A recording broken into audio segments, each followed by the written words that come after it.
नमस्कार, current affairs के इस वीडियो में आपका स्वागत है। 1 नवंबर 2023 से लेकर 3 नवंबर 2023 तक के करंट अफेयर्स को हम लोग इस वीडियो में देखेंगे। स्टैटिक जीके को भी कवर करेंगे और ये करंट अफेयर्स जो है सभी परीक्षाओं के लिए उपयोगी है। तो सबसे पहले हम लोग जान लेते हैं कि यूनेस्को ने अपने क्रिएटिव सिटीज नेटवर्क सृजनशील नगरों के नेटवर्क में भारत के 2 शहरों को शामिल किया है। पहला है कोझिकोड और दूसरा है ग्वालियर। कोझिकोड को साहित्य की नगरी के रूप में नेटवर्क में शामिल किया गया है, यानी साहित्य की नगरी का दर्जा मिला है। और ग्वालियर को संगीत की नगरी के रूप में क्रिएटिव सिटीज नेटवर्क सृजनशील नगरों के नेटवर्क में शामिल किया गया। तो याद रखना, कोझिकोड जो है, यहाँ पे पुस्तक खुली हुई है, देख सकते हैं। तो यह है साहित्य की नगरी। यहाँ मलयालम साहित्य के पहले उपन्यास की भी रचना हुई थी और यहाँ से इस कोझिकोड शहर से केरल में स्थित है और इस शहर से मलयालम जो कि केरल की भाषा है, वहाँ के साहित्यकार जो थे वो बहुत सारे साहित्यकार इस क्षेत्र से जुड़े हुए थे, कोझिकोड से जुड़े हुए थे। यहाँ पर लाइब्रेरीज बहुत सारी हैं, बहुत सारे लिटरेरी क्लब्स हैं। तो उसी कारण कोझिकोड को साहित्य की नगरी का दर्जा मिला है और ग्वालियर को संगीत की नगरी का दर्जा मिला है। तो इसका कारण यह है कि ग्वालियर जो है वह ग्वालियर घराना संगीत का एक बहुत ही प्रमुख घराना रहा है। तो ग्वालियर में संगीत की बड़ी परंपरा रही है, उसी कारण इसे संगीत की नगरी का दर्जा मिला है। अब क्रिएटिव सिटीज नेटवर्क जो होता है वह वैसे नगरों को शामिल करता है जिस नगर का प्रशासन जो है संस्कृति और सृजनशीलता, कल्चर और क्रिएटिविटी को विकास के मुद्दों में शामिल करता है, विकास की धारा में शामिल करता है। अब हम लोग थोड़ा सा जान लेते हैं ग्वालियर घराने के बारे में। तो देखिए, हिंदुस्तानी संगीत जो है, भारत की जो संगीत पद्धतियां हैं वहाँ 2 पद्धतियां हैं। वो एक है हिंदुस्तानी संगीत और कर्नाटक संगीत। जो उत्तर भारत का संगीत है वह हिंदुस्तानी संगीत कहलाता है और जो दक्षिण भारत का संगीत है वह कर्नाटक संगीत कहलाता है। हिंदुस्तानी संगीत की बहुत सारी शैलियाँ हैं, ध्रुपद, ख्याल, धमार, ठुमरी, टप्पा, ये सब याद रखना है, जरूर याद रखना है। ये सब परीक्षा में पूछा जा चुका है। ध्रुपद, ख्याल, धमार, ठुमरी, टप्पा, इसके बारे में डिटेल में कभी और चर्चा होगी। तो ग्वालियर जो है वह जगह संगीत की एक महान परंपरा से जुड़ा हुआ है। ख्याल गायकी शैली का यहाँ पर विकास माना जाता है। यहाँ पर ध्रुपद जो गायन शैली है उसका विकास हुआ है और यहाँ के जो राजा थे डुंगरेंद्र सिंह तोमर, वे स्वयं संगीतज्ञ थे और उन्होंने भगवान विष्णु की स्तुति में विष्णु पदों की भी रचना की। उनके पोते हुए राजा मान सिंह तोमर, उन्होंने तो संगीतज्ञों को संरक्षण दिया, साथ ही साथ उन्होंने बड़े बड़े अपने महल में विशाल संगीत के हॉल बनाए, संगीत के सत्रों का आयोजन किया और उन्होंने ध्रुपद का आविष्कार किया। इसका श्रेय, ध्रुपद के आविष्कार का श्रेय उन्हें ही दिया जाता है। उन्होंने एक संगीत ग्रंथ की भी रचना की जिसका नाम है मन कुतूहल। इसे हिंदी में संगीत का पहला ग्रंथ माना जाता है और इस तरह से उन्होंने क्या किया, हिंदी में संगीत के ग्रंथ की रचना करके ध्रुपद को आम लोगों तक पहुंचा दिया। अब जो रागों में गाए जाने वाले विष्णु पद थे वे लोगों तक आसानी से पहुंच गए। अब अगर हम लोग एक चीज और जाने तो यह जो ख्याल गायकी है वह ध्रुपद से ही विकसित हुआ है और ग्वालियर घराना ख्याल गायकी के लिए ही जाना जाता है और यहीं से जुड़े हुए थे तानसेन। तानसेन का मूल नाम था रामतनु पांडे और वो गुरु हरिदास के शिष्य थे। वो रीवा के राजा रामचंद्र सिंह के दरबार में ही रहे थे और बाद में अकबर के कानों तक जब उनकी ख्याति पहुंची तो वे अकबर के दरबार में भी राजा रामचंद्र सिंह के कहने पर पहुंचे और फिर तो अकबर उनके दीवाने हो गए। अब हम लोग जान लेते हैं यूनेस्को के क्रिएटिव सिटीज नेटवर्क के बारे में। इसकी शुरुआत हुई 2004 से और इसमें वैसे शहरों को शामिल किया जाता है जो कि अपने सस्टेनेबल अर्बन डेवलपमेंट, स्थायी शहरी विकास के लिए जो रणनीति बनाते हैं उसमें रचनात्मकता को एक स्थान देते हैं।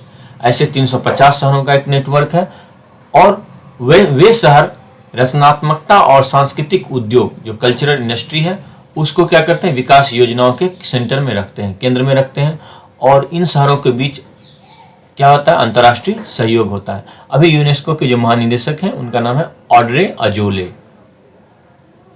यह नेटवर्क 7 रचनात्मक क्षेत्रों वाले शहरों को ही चुनता है।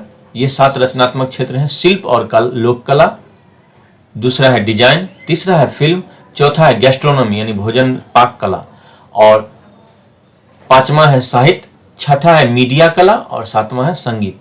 तो इन 7 रचनात्मक क्षेत्रों का प्रतिनिधित्व करने वाले 350 शहर जो हैं वो इस नेटवर्क में शामिल हैं। इन जो शहरों की घोषणा होती है जिन्हें नेटवर्क में शामिल किया जाता है, उसकी घोषणा होती है विश्व शहर दिवस के दिन, और विश्व शहर दिवस मनाया जाता है 31 अक्टूबर को। इस बार इसका आयोजन हुआ था इस्तांबुल में, जो कि तुर्की की राजधानी है, उसी की एक नगर पालिका में, म्यूनिसिपैलिटी में, उसका नाम है उस्कुदुर में हुआ था। और थीम था financing sustainable urban future for all, सभी के लिए अस्थायी शहरी भविष्य का वित्त पोषण। अब हम लोग जान लेते हैं एआई सुरक्षा शिखर सम्मेलन के बारे में, जो कि लंदन में आयोजित किया जा रहा है। यह ब्लेचले पार्क में आयोजित किया जा रहा है, ब्रिटेन में, लंदन के नजदीक ही है, लंदन में ही आयोजित किया जा रहा है। अगर परीक्षा में पूछा जाता है एआई सुरक्षा शिखर सम्मेलन कहाँ हुआ, तो लंदन में टिक लगा देना है, और अगर ब्लेचले पार्क लिखा हुआ तो ब्लेचले पार्क में भी टिक लगाना। यह एआई का अर्थ क्या होता है? आर्टिफिशियल इंटेलिजेंस होता है, यानी कृत्रिम बुद्धिमत्ता। जब मशीन को मनुष्य को जैसे सोचने समझने की शक्ति आने लगती है तो उसे एआई कहते हैं। इससे संबंधित कई सारे मुद्दे हैं। माना जा रहा है कि अब जो एआई होगा वह लोगों की नौकरियों को खत्म कर देगा, अब नौकरियां कम हो जाएंगी क्योंकि वही सारा काम करने लगेगा। साइबर हमलों का खतरा बढ़ जाएगा क्योंकि वह मशीन जो है मनुष्य के जितना बुद्धिमान हो जाएगा तो वह शैतान भी हो जाएगा मनुष्य के जैसा, और फिर जब इतना शैतान हो जाएगा तो हो सकता है मनुष्य के कंट्रोल से ही बाहर हो जाए। तो ये 3 बहुत महत्वपूर्ण मुद्दे हैं, और इसी के लिए यहाँ पर एक घोषणा पत्र पे हस्ताक्षर किया गया है, जिसमें भारत ने भी हस्ताक्षर किया है। यह है ब्लेचले पार्क घोषणा पत्र। इसमें कहा गया है कि एआई के लिए जो सुरक्षा के लिए, जो आर्टिफिशियल इंटेलिजेंस की से संबंधित सुरक्षा के जो प्रयास होने चाहिए वे अंतर्राष्ट्रीय स्तर पर होने चाहिए और सभी देशों को मिलकर करना चाहिए। यहाँ पर जो सबसे बड़ी चिंता की बात की गई वो है फ्रंटियर एआई के बारे में। फ्रंटियर एआई जो होता है वह समझिए कि सबसे तेज दिमाग का एआई होता है, और वह मनुष्य के जैसा सोचने में सक्षम होगा और मनुष्य के जितना ही खतरनाक सोच वाला भी हो सकता है। फ्रंटियर एआई को माना जाता है कि वह सार्वजनिक सुरक्षा के लिए बहुत बड़े खतरे पैदा कर सकता है, और इसीलिए इससे के दुरुपयोग से होने वाले जो संभावित खतरे हैं उनको इस घोषणा पत्र में शामिल किया गया, उसे स्वीकार किया गया, और उससे संबंधित कहा गया कि अंतर्राष्ट्रीय प्रयास किया जाए ताकि एआई जो है वो मनुष्य के लिए खतरा नहीं बन जाए।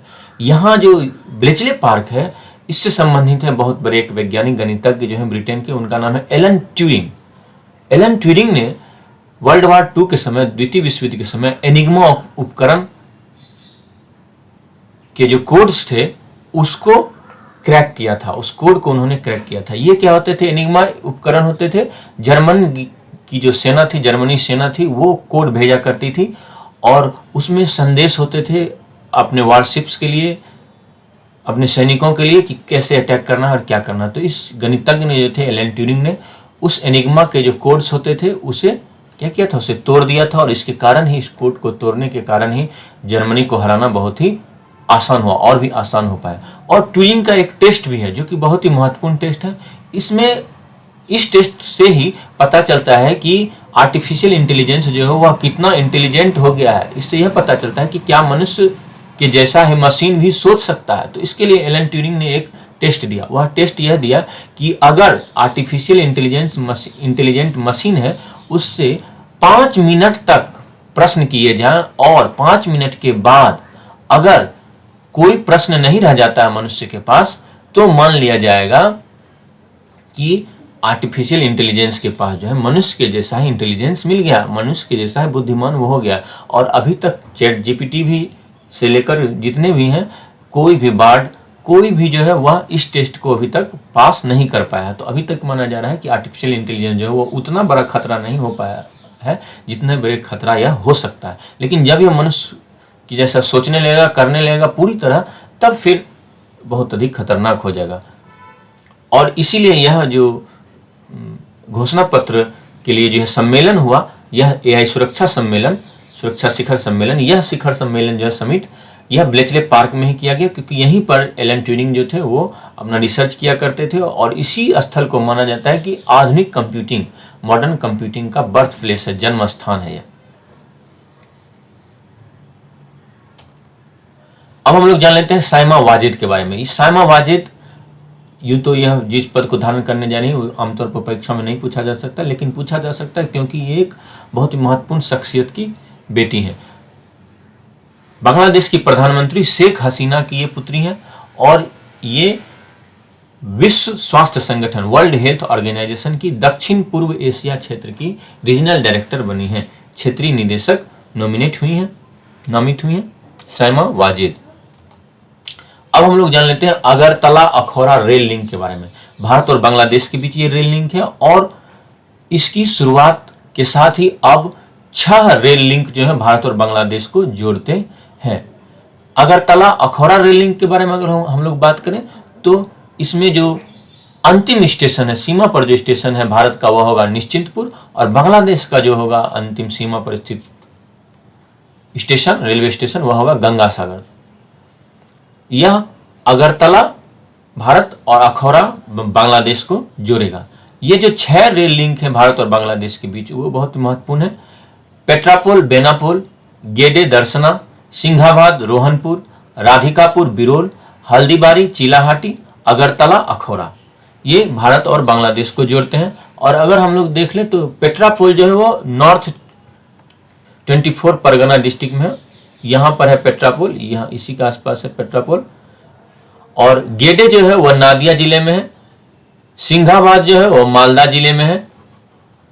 और राधिकापुर जो है वह उत्तरी दिनाजपुर जिले में है। और हल्दीबारी वह है कूच बिहार जिले में। और अगरतला जो है वह त्रिपुरा में इस तरफ है, नॉर्थ ईस्ट की तरफ। तो ये 6 जो है वो रेल लिंक अब स्थापित हो गए हैं। यहाँ अगरतला देख सकते हैं, अगरतला और अखौरा के बीच में है यह। पेट्रापोल बेनापोल है, सिंघाबाद है, इधर राधिकापुर है। आजादी से पहले 7 रेल लिंक थे और 1965 के भारत पाकिस्तान युद्ध से पहले रेलवे जो है वह बांग्लादेश होकर नॉर्थ ईस्ट जाया करती थी। 1965 के युद्ध के समय से ही यह रेल लिंक जो है वह समाप्त हो गया और बाद में फिर इसे रिवाइव किया गया। तो अब 6 रेल लिंक जो है भारत और बांग्लादेश को जोड़ते हैं। अब हम लोग जान लेते हैं world food India 2023। World food India 2023 जो है वह एक वैश्विक मेगा फूड इवेंट है, भोजन का इवेंट होगा यहाँ पर। और यह आयोजित किया जा रहा है नई दिल्ली में, भारत मंडपम में आयोजित किया जा रहा है नई दिल्ली में। और इसका उद्देश्य है कि भारत को विश्व के फूड बास्केट के रूप में, भोजन की टोकरी के रूप में विकसित करना, के रूप में परिवर्तित करना। तो वर्ल्ड फूड इंडिया इवेंट कहां पर हो रहा है? वह हो रहा है नई दिल्ली में। अब ये जो इवेंट है, इसका उद्देश्य क्या है? इसका उद्देश्य कि भारत जो पूरे विश्व के लिए भोजन का निर्माण करे, भोजन बनाए, भोजन का उत्पादन करे और फिर इस तरह से ग्लोबल फूड प्रोसेसिंग इंडस्ट्री के लिए जो है भारत एक बहुत बड़ा हब बनकर उभरे। अब हम लोग जान लेते हैं भूटान के राजा की भारत यात्रा के बारे में। तो भूटान के राजा जो है वह जिग्मे खेसर नामग्याल वांगचुक, तो वे वहां के राज्य के प्रधान हुए, भूटान के शासन प्रधान है। इस प्रकार से भूटान क्या है? संवैधानिक राजतंत्र है। वहां पर एक पार्लियामेंट भी है, वहां की जो विधायिका है वह पार्लियामेंट कहलाती है। भूटान की जो भाषा है उसका नाम है जोंगखा, और जोंगखा भाषा में भूटान को कहते हैं ड्रुकुल कहते हैं, जिसका अर्थ हुआ थंडर ड्रैगन की भूमि। तो अगर परीक्षा में पूछा जाता है कि थंडर ड्रैगन की भूमि क्या है, तो बताना है भूटान है। और थंडर ड्रैगन के बदले यह भी लिखा हो सकता है कि गरजते ड्रैगन की भूमि। तो गरजते ड्रैगन की भूमि है भूटान। और भूटान के राजा को इसलिए कहा जाता है ड्रुक ग्याल्पो यानी ड्रैगन किंग। तो कहाँ के राजा को ड्रैगन किंग कहा जाता है? भूटान के राजा को। और भूटान के लोग खुद को क्या कहते हैं? द्रुकपा कहते हैं, यानी ड्रुक के लोग हुए। भूटान के बारे में अगर हम लोग देखें तो चारों ओर से वह जमीन से घिरा हुआ है और यहाँ का जो राज्य धर्म है वह है वज्रयान। बौद्ध धर्म का जो वज्रयान शाखा है वह यहाँ का राज्य धर्म है। भूटान सार्क का भी सदस्य है और यह बिम्स्टेक का भी सदस्य है। बिम्स्टेक जो है वह bay of Bengal initiative for multi sectoral technical and economic cooperation. और सार्क हुआ South Asian association for regional cooperation, क्षेत्रीय सहयोग के लिए दक्षिण एशियाई संगठन, सार्क का भी ये सदस्य है। और सार्क के कितने सदस्य हैं? तो 8 सदस्य देश हैं, भारत और उसके आसपास के जितने देश हैं। और सार्क की स्थापना हुई थी 1985 में। कभी थी स्थापना सार्क की? 1985 में। तो भारत और भूटान के बीच एक शांति और मैत्री की संधि है, treaty of peace and friendship है, जो कि 1949 में हस्ताक्षरित हुई थी। इसमें भारत को यह अधिकार दिया गया था कि भूटान की जो विदेश नीति है उसमें भारत क्या होगा, एक गाइड की भूमिका निभाएगा, यानी भारत गाइडेंस देगा, तभी जो है भूटान अपने फॉरेन पॉलिसी को उसी के हिसाब से चलाएगा। तो यह जो ब्रिटिश लीगेसी थी उसी को ही कंटिन्यू किया गया था 1949 में भी। 2007 में इसमें संशोधन किया गया और भूटान की सॉवरेनिटी को पूरी तरह स्वीकार करते हुए इस लाइन को हटा दिया गया कि भारत जो है वह क्या होगा, एक मार्गदर्शक की भूमिका निभाएगा। लेकिन अभी भी देखें तो भूटान की जो फॉरेन पॉलिसी है वह भारत की फॉरेन पॉलिसी से मिलजुल कर ही चलती है, क्योंकि अभी भी भूटान ने क्या किया है, अभी भी भूटान ने चीन के साथ अपने औपचारिक राजनीतिक संबंधों की शुरुआत नहीं किया। और भूटान का हमारे लिए बहुत अधिक महत्व है, क्योंकि भारत और चीन के बीच वह एक बफर के रूप में काम करता है। सिलीगुड़ी कॉरिडोर के ऊपर जो है भूटान है और वह एक तरह से देश की रक्षा भी करने में, भारत की रक्षा करने में मदद करता है बफर के रूप में। डोकलाम गतिरोध जब हुआ था तो भूटान का महत्व बहुत अधिक पता चला था भारत को। और भूटान जो है वो वहाँ पर भारत 3 पनबिजली परियोजनाओं का निर्माण करा। यह परीक्षा में पूछा जा सका। वह चुखा या छुखा, करीछू और ताला। छुखा, कुरीछू और ताला है। उसके अलावा भारत वहाँ पर क्या कर रहा है, और भी विकास कर रहा है, जैसे मंगदेछू, पुनासांगचू जल विद्युत परियोजनाओं का विकास कर रहा है, क्योंकि जल विद्युत के मामले में भूटान जो है बहुत ही धनी माना जा रहा है। भारत इसके अलावा कोकराझार गलेफू रेल लिंक परियोजना में भी तेजी ला रहा है, ताकि तेजी से यह कनेक्टिविटी, रेल कनेक्टिविटी भी बने। अब भूटान को अगर हम देखें तो ये है भूटान और ये है चिकन नेक। ये जो एरिया है इसे चिकन नेक कहते हैं। अगर हम देखें तो चिकन का सिर का हिस्सा ये होगा, मुंह इस तरफ होगा, तो ये चिकन की गर्दन हुई, तो ये चिकन नेक कहलाता है। किशनगंज और उसके आसपास का जो हिस्सा है बिहार और बांग्लादेश का, यही है चिकन नेक। तो भूटान देखिए चिकन नेक से बहुत नजदीक है और यहाँ तक चीन पहुँच है। इसके बाद भूटान है और फिर जो है वह इंडिया है। और डोकलाम एरिया जो था वो यहीं था, डोकलाम ट्रांजैक्शन यहीं पर था, जो कि भारत और चीन के बीच एक तनातनी की स्थिति बनी थी। भूटान की राजधानी क्या है? थिम्पू है। भूटान की राजधानी क्या है? वह है थिम्पू। और भूटान की मुद्रा क्या है? भूटान की मुद्रा है नुगुल ट्रम। भूटान की मुद्रा क्या है? नुगुल ट्रम। तो नुगुल ट्रम याद रखना है। अब हम लोग जान लेते हैं एडेप्टेशन गैप रिपोर्ट, अनुकूलन अंतराल रिपोर्ट। इसको कौन जारी करता है? तो इसको जारी करता है United Nations Environment Programme, UNEP, संयुक्त राष्ट्र पर्यावरण कार्यक्रम इसे जारी करता है। इसका मानना है, इस रिपोर्ट के अनुसार जो है विकासशील देशों को जलवायु अनुकूलन के लिए कम से कम 10 गुने अधिक धन की आवश्यकता होती है। ठीक है, विकासशील देशों को 10 गुना अधिक धन चाहिए जलवायु अनुकूलन के लिए। किससे ज्यादा? 10 गुना। तो 10 गुना तुलना की विकसित देशों से। ठीक है, अब यह तो एडेप्टेशन गैप क्या होता है? एडेप्टेशन गैप को इस रूप में परिभाषित करते हैं कि जलवायु परिवर्तन के कारण जो समस्याएं पैदा होंगी उनको फिर से इस तरह से करना कि उनका प्रभाव जो है बहुत ही कम हो आसपास की आबादी पर, पर्यावरण पर। तो उसके लिए जो गैप रह जाता है, वह जो खर्च वहाँ पर लगेगा पुरानी स्थिति को लाने के लिए, उसके लिए जो फंड चाहिए वह फंड 10 गुना अधिक होगा। तो एडेप्टेशन मूल रूप से हुआ कि जलवायु परिवर्तन से आने वाले जो समस्याएं होंगी उनसे निपटने के लिए, उन क्लाइमेट चेंज के हिसाब से पर्यावरण को, लोगों को एडेप्ट करने के लिए, अनुकूलित होने के लिए जो धन चाहिए, वह निवेश चाहिए, वह निवेश जो है वह काफ़ी मात्रा में होगा और उसके बगैर तो हो नहीं पाएगा। तो इसी रिपोर्ट में इसलिए बताया गया है कि जो विकासशील देश हैं वो क्या है? अंडर फाइनेंस्ड है, यानी उन्हें पर्याप्त रूप से धन नहीं मिल रहा है। अंडर प्रिपेयर्ड भी हैं, यानी वो पूरी तरह से तैयार भी नहीं है, क्योंकि इसके लिए जो है पूरी दुनिया में जितना धन जरूरी है वह धन नहीं मुहैया कराया जा रहा है। अब हम लोग जान लेते हैं कि रूस ने सीटीबीटी की जो पुष्टि की हुई थी उसे उसने वापस ले लिया है। पहले वह रेटिफाई किया हुआ था, अब उसने डी रेटिफाई कर लिया है कि नहीं हम अपने हम रेटिफिकेशन को वापस लेते हैं। तो CTBT क्या है? वह है कॉम्प्रिहेंसिव टेस्ट बैन ट्रीटी। यहाँ ध्यान देने वाली बात यह है कि रूस ही नहीं बल्कि रूस ने तो अभी किया है, उसने पहले ही इस ट्रीटी को रेटिफाई कर दिया था, लेकिन अब उसने फिर से पीछे कदम खींच लिए हैं। यहाँ इस ट्रीटी के साथ दो स्थिति होती है। एक स्थिति होती है कि आप उस पर हस्ताक्षर करते हैं, उसके बाद होती है कि आप उसकी पुष्टि करते हैं। तो उस हस्ताक्षर तो USA ने भी कर लिया था, संयुक्त राज्य अमेरिका ने भी कर दिया था, लेकिन उसने रेटिफाई नहीं किया था, उसकी पुष्टि नहीं की थी। पुष्टि करने के बाद ही यह ट्रीटी जो है वह लागू होती। तो रूस ने लेकिन रेटिफाई कर दिया था। तो रूस ने अब क्या किया है, यूक्रेन के साथ जो उसके तनातनी चल रही है, उसके जो संबंधों में बिगाड़ चल रहा है, उसके कारण रूस ने क्या किया है, CTBT से अपने आप को वापस कर लिया है।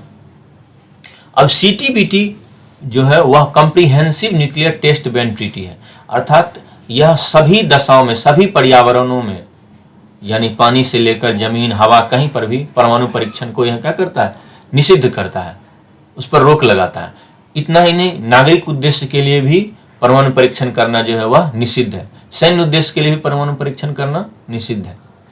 और यह क्या है, मल्टी लैटरल ट्रीटी है, यानी कई देश इसमें शामिल हैं, लेकिन अभी लागू नहीं हो पाया है। 1996 में ही यह ट्रीटी आई थी, संयुक्त राष्ट्र महासभा के द्वारा इसे अपनाया गया था, लेकिन यह लागू नहीं हो सका क्योंकि